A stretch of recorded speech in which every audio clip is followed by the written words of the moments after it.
بعد عقد من العنف لا تزال شبكة الكهرباء في العراق غارقة في الفوضى، بينما تعتمد معظم الأسر العراقية على المولدات الكهربائية.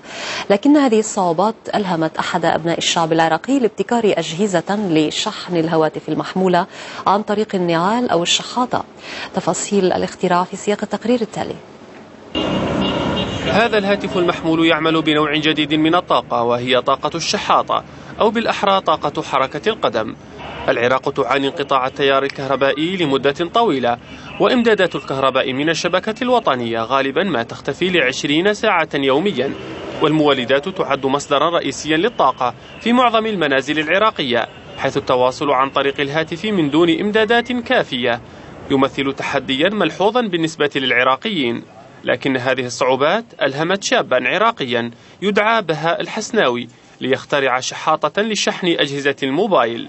بهاء أنشأ هذا الجهاز البسيط منزليا، وذلك باستخدام محرك من لعبة ابنه الكهربائية وبعض بطاريات الهواتف المحمولة، إضافة إلى كابل كهرباء مخبأ داخل الحذاء. عندما يتصل بالهاتف فإنه يعيد شحن البطاريات الخالية. هذه الشحاطة متكونة من دائرة إلكترونية زائدا ماكينة ميكانيكية، أجمعتهما وجعلتهما في الشحاطة بشكل فني تقوم بشحن الموبايل بأثناء المشي، وتستفاد للزوار القادمين إلى كربلاء المقدسة. المخترع يعيش في مدينة كربلاء التي تعتبر مقدسة من قبل المسلمين الشيعة، حيث يزورها آلاف الحجاج سنويا. لكن خلال السنوات الأخيرة، حيث لا يزال العنف الطائفي يهز المدينة، إمدادات الطاقة لا تزال قليلة، وخاصة للحجاج الذين يقضون ساعات طوال سيرا على الأقدام من منازلهم للصلاة في المسجد الرئيسي في كربلاء للاحتفال بيوم عاشوراء.